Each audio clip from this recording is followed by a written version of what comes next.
corny as it sounds. Raise your standards. Oh, thank you for the breakthrough thought, Tony. I'm glad I wasted my time watching this little email with you.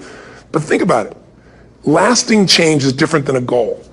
You don't always get your goals, but you always get your standards. Maybe it would help you is to think about it this way. I try to explain standards to people with a different set of words. Think of it as everybody in life gets their musts. They don't get their shoulds. Like, think about it.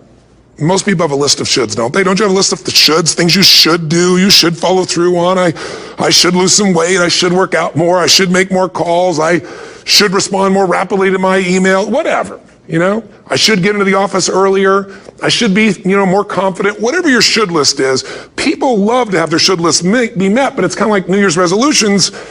If it does, it's really exciting, but if it doesn't, which is most of the time, it's a little disappointing, but you kind of know it's not going to happen. But when you decide something is a must for you, an absolute must, when you cut off any possible, you say, I'm going to find the way or I'm going to make the way. Human beings, when they resolve things, when they make a real resolution inside themselves, which is they raise the standard and they make it a must, they find the way. Think about it in your own life. Haven't you had some area of your life where you raise your standard and your life has never been the same? Maybe at one time in your life you smoked cigarettes, or you did something and you did it for years and you kept trying to change it and kept telling yourself I should. And then one day something happened. Something just clicked you over. Something took you over that kind of tipping point.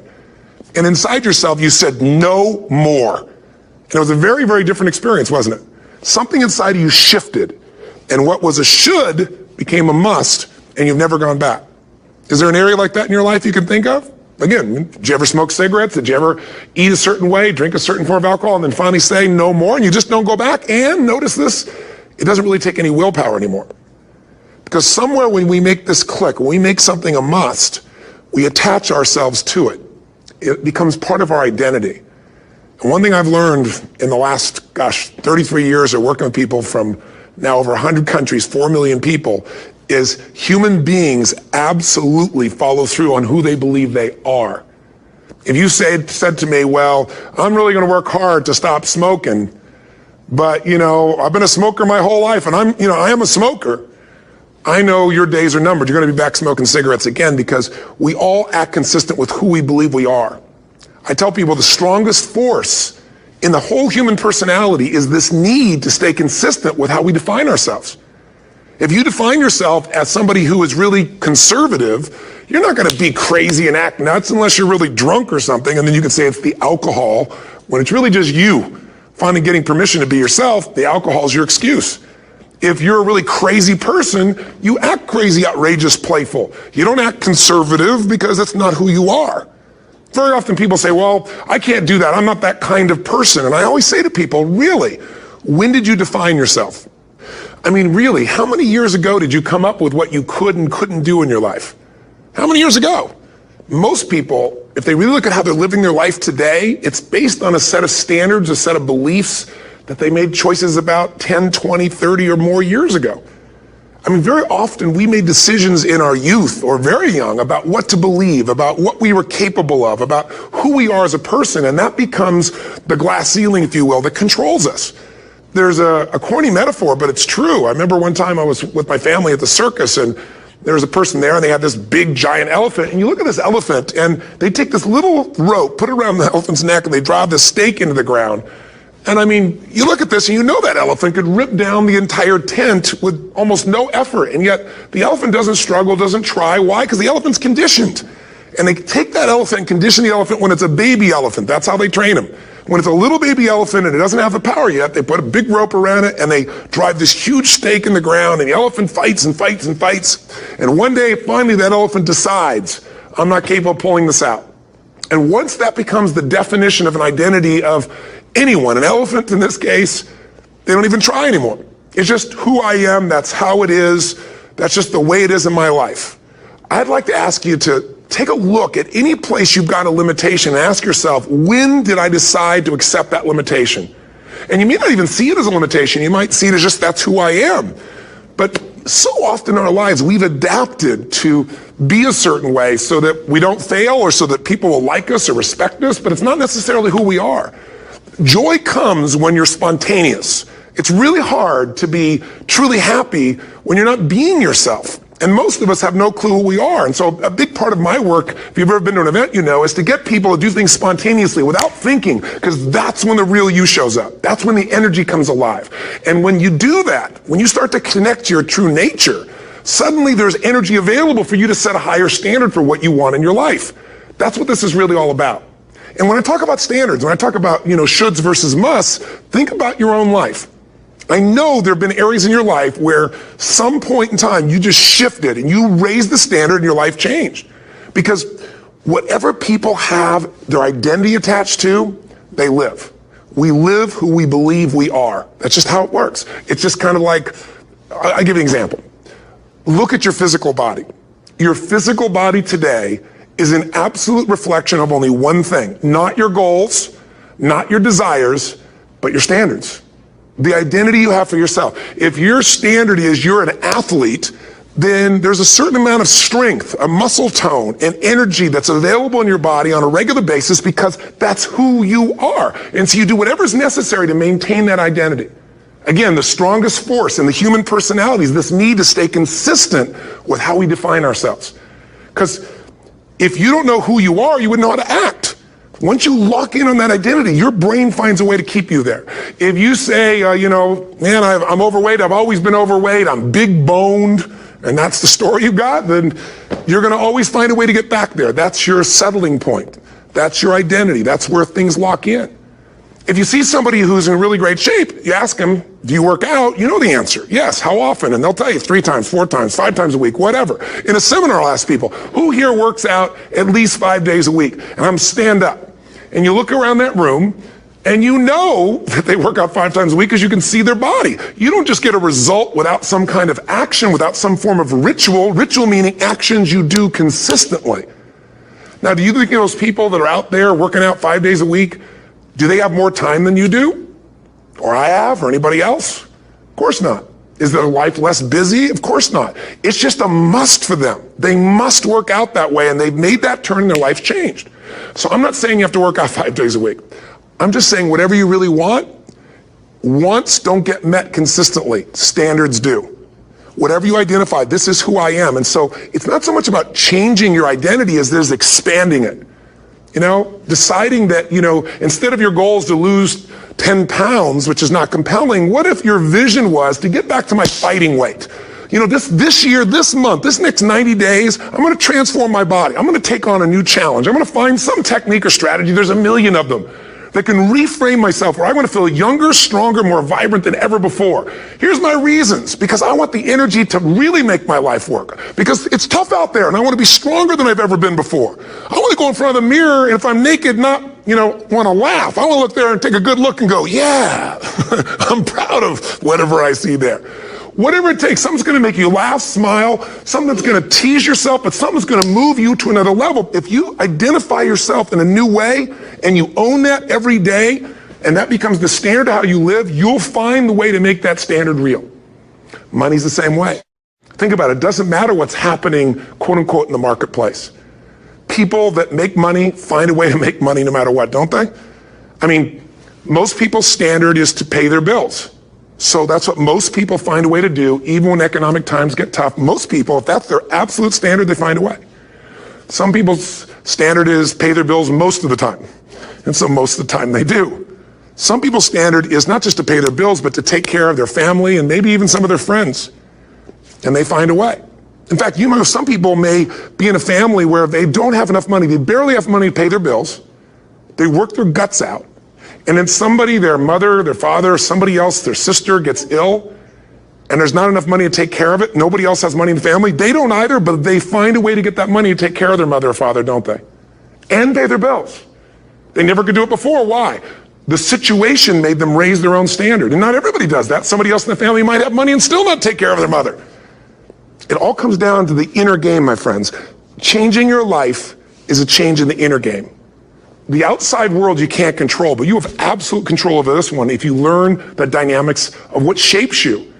And identity is one of those simple, clear, fundamental basics that if you start to shift it, everything else will shift in your life as well.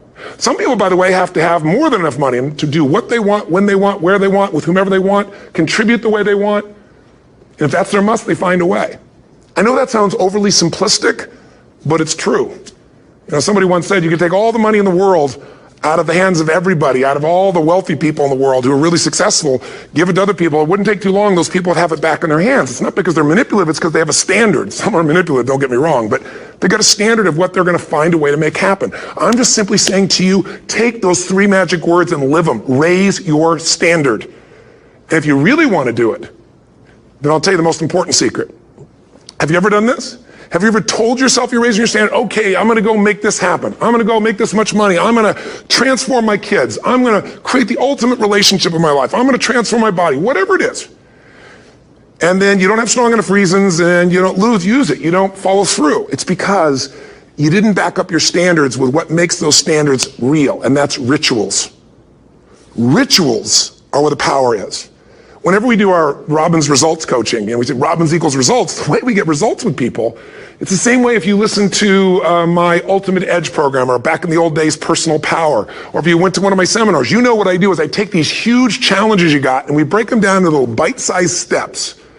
Little things you do each day that after you do them, you get so much momentum that it's easy to succeed. You're not overwhelmed. You have these victory day after day after day on little things. If you went through Ultimate Edge, I'm sure you learned about the hour of power, or the 15 minutes to be able to be fulfilled, or 30 minutes to thrive, where you literally just condition your body and emotion with a couple little rituals. So it doesn't matter what's going on in your world. You feel that strength, and it's not fake. It's not some pump up. It's coming from inside you, and it works. Rituals define us. See, all the results in your life are coming from your rituals. They start with a standard and then have rituals that follow it up. Like, for example, if you are where you want to be physically, you have very different rituals than if you're not where you want to be physically. If you're overweight, you and I both know you got a different ritual than if you're physically fit. Completely different. You get up in the morning, what's the first thing you do if you're fit? Your shoes are there, you roll over, doesn't matter how you feel, you put on your shoes, you lace them, you start walking, or whatever that ritual is. If you're overweight, you roll over and you have a very different ritual. You might roll over several times to turn the alarm clock off. You go in and get your mocha, smocha, whatever, special coffee. You stop by at Starbucks, or whatever the case may be. You have your nice sugar muffin. It's supposed to be really nice for you. Whatever you do, it's a different ritual. If you have a great, passionate relationship, you have very different rituals in how you come home than if you have a lousy relationship.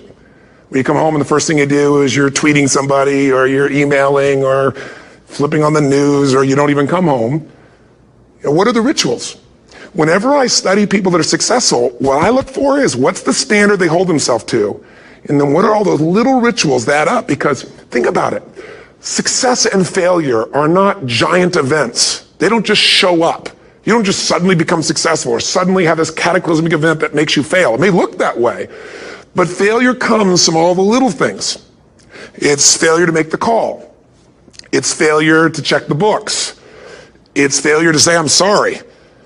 It's failure to push yourself to do things physically that you don't want to do. And all those little failures day after day come together until one day some cataclysmic event happens and you blame that. That event happened because you missed all the little stuff. Do you agree with me? And success, by the way, is not some overnight event. It's all these little things. Success is having a vision. Success is making it compelling. Success is really seeing it and feeling it every day with strong enough reasons. Success is feeling the sense that I'm here to grow and I'm here to give something to the world more than just myself. Success is caring about other people. Success is calling and saying, I love you in the middle of the day for no damn reason. Or sending a note. That'll change your relationship. Have a ritual of something funny, playful, or a surprise you do. How many relationships are dead today because they have no surprise rituals anymore? You need to have some rituals, some cool things you do that nobody else does that gives you a better life than anybody else has. All the little stuff. That's where success comes from. In business, it comes from delivering more than anybody could imagine. All those little things add up. People go, wow, that's who I want to do business with. It's true in any area of your life. So if you look at somebody who's really successful and you think, wow, they're so amazing, they're such a genius, you got to dig underneath and you got to remember something. People are rewarded in public for what they've practiced for years in private. Myself and my business people say, how do you get up and speak? And you have no notes and you go for 3 days and nights and the room is like, everybody's wired and it's incredible. It's like a rock concert. How do you do that? How do you have that confidence? Oh, it's not confidence, it's experience now. But I did so much behind the scenes and I still do to make things right. How many people would know that since the time I was 17 years old, before I walk out on stage, still do to this day, wouldn't need to do it, but I still do it, I never walk out there without being in an absolute peak state of mind. You know, there are days my back is hurting, my throat was hurting, or I may have had a challenge, or my father passed away, and I've still got to deliver for these people because my standard is give my all every time. Every event has to be better. Talk to anybody who's been to our events for 5, 10 years, some of our trainers, and they'll say, I don't know how he does it. He always finds a way to make it better. That's not an ego thing. That's a standard in me. I have to find the way. And my ritual, though, is I prepare, I think, I gather new information, I figure out how to put something across better. What do people need? I spend time with our customers. I see what's going on. And before I get on stage each time, I have this little ritual to put myself in a state of mind. And I did it starting like 17 years old. I started doing it. I'd say, I now command my subconscious mind. And I say this out loud several times, this little phrase, set of phrases, as an incantation to kind of condition my mind and body. And I'd say, I now command my subconscious mind to direct me in helping as many people as possible today by giving me the strength and the emotion and the humor and the brevity, whatever it takes to show this person and help this person change their life now. And I started that with a person when I worked with people one-on-one, and I would do that for 45 minutes driving in my Volkswagen to go serve and coach somebody for the first time. Now I don't say that person, I say these people, and I can go out in a room of 10,000 people and deliver for 50 hours, and I do it every time I come back on stage. It's a ritual to go into peak state. Peak states don't just show up, they don't interrupt you. Great ideas don't interrupt you, you gotta pursue them. I talked to Michael Jordan, I'll never forget, at the peak of his career, and got to watch his final game, saw him backstage and spent some time with him, and it was a pretty exciting time. He was the greatest basketball player I think that ever lived and has ever lived. And I asked him, I said, you know, what sets you apart, Michael? You know, what is it? And is it God-given talent, ability, skill? What is it? And he said, Tony, you know, he said, I can shoot you straight. And you know, it's not, you know, me trying to act humble. He goes, I have a lot of talent, a lot of God-given talent, a lot of skill. I've worked really hard. But he said, really, it's my standards. He said, every day I demand more from myself than anybody else could humanly expect. I'm not competing with somebody else. I'm competing with what I'm capable of. Magic formula. Because most of us lower our standards. Why? Because who you spend time with, my friends, is who you become. One of the biggest reasons I started going to seminars when I was like 17 is I had nobody around me as a great role model. I could read about somebody, but being around people, being in that environment was very different. Finding a way to go to work with someone who lived that standard of life was very different. You get around people with low standards and you compete with it. You don't need to compete with it. It's like, okay. I mean, remember Jerry Springer? I don't know if he's still in the air, but you know, I remember he used to get people on the show and I thought, where would he find these people? And why would people watch? I'll tell you why they watch. They watch these people and go, my life's still pretty darn good compared to that person. Look at them. You don't have to change your life. All you have to do is find somebody with a lower standard and you'll feel good about yourself. But if you feel that good feeling, it's an illusion. The only thing that's going to make you happy, my friend, and this year or any other, is to step up. It's to raise the standard. It's to discover what you're capable of and feel that incredible power of pushing through whatever's holding you back and get to the other side of more of your true self. That's what this game's all about. And look at the best of the world in anything. Tiger Woods, what's his vision? To win golf tournaments? No, to be the best that ever lived. That's his goal. That's his vision. But here's what's interesting. He backs it up with rituals. If you just have a vision and you don't have the rituals, stop lying to yourself. His rituals are, he started doing things nobody did before. He went and started lifting weights. Golfers lifting weights? No way. He went out and he changed his swing when he was the best in the world because he realized in order to be the best that ever lived, he was going to have to change his swing. If you know anything about golf, you don't change your swing when you're the best. And he went and retrained himself because he has different rituals than other golfers. Now many people are modeling his rituals to get better. It's amazing. You know, you look at somebody like Michael Phelps, the 2008 swimmer, won 7, you know, only 2 people, I think, in history, if I remember correctly, that have gotten 7 gold medals in one session. And here's a guy, he's got number 6 under his belt, and he's exhausted, and he's going in for that final swim. I'm sure you remember. And how does the guy win? By 1/100th of a second. Do you think that was some massive skill that got him over the top?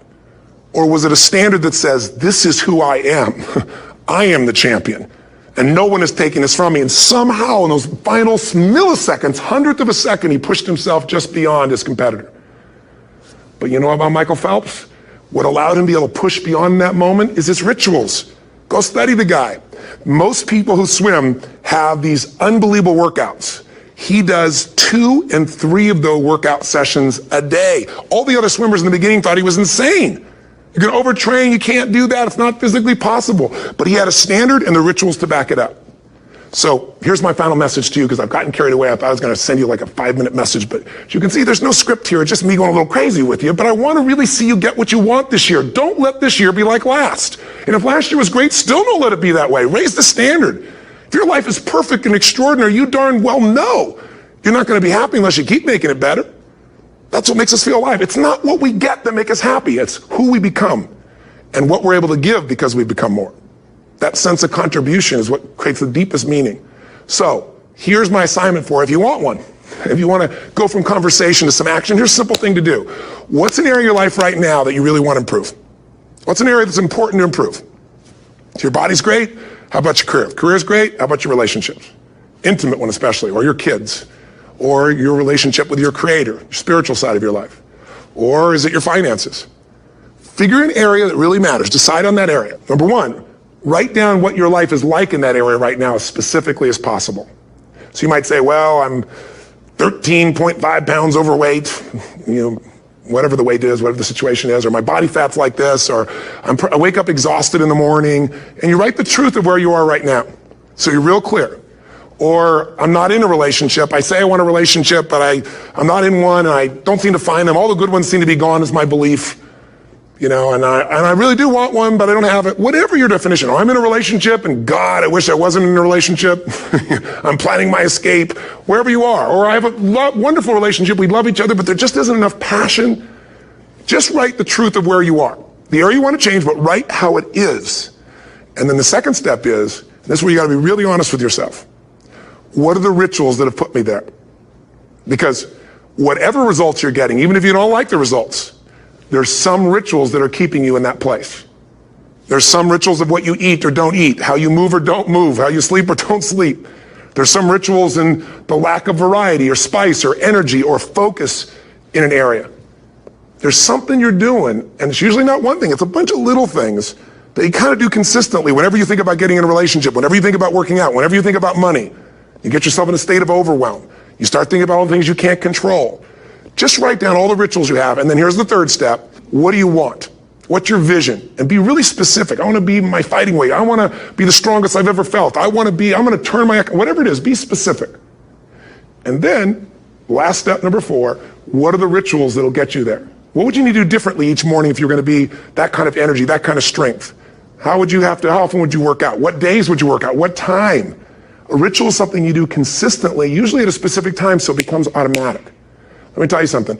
Willpower doesn't last, but rituals can last a lifetime.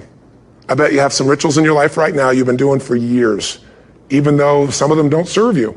I'm just saying, wake yourself up. If you want a new year and a new life, you don't need to start on January 1st. Start today. Start with this little video. And just begin to see what happens and see how easy it is to just do a few little rituals. Don't do them all, just do 2 or 3 new things. And you know what happens? You'll get momentum. Because once you discipline yourself in one area of your life, you feel yourself doing it in other areas as well. And I always say something that my original teacher taught me. I always remind people, there's always 2 pains in life. There's the pain of discipline, or there's the pain of regret. And discipline weighs ounces, as my friend Jim Rohn taught me. Regret weighs tons. You don't want to have regret. So right now, what do you want to change? What's it really like? What are the rituals that got you there? That'll take a little homework. If you're not sure, ask the people around you. They'll tell you what your rituals are.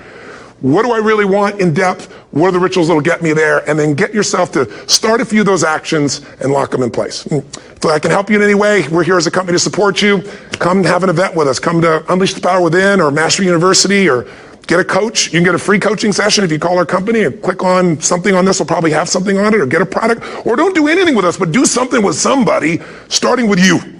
If you make the changes in yourself, you're going to be proud this year, and no amount of money or accolades from other people can mirror the feeling of being proud of knowing you've taken back control of your life, or you've taken a great life to another level. Because once you do that, you have something you can give other people, whether it be your kids or your friends or your family.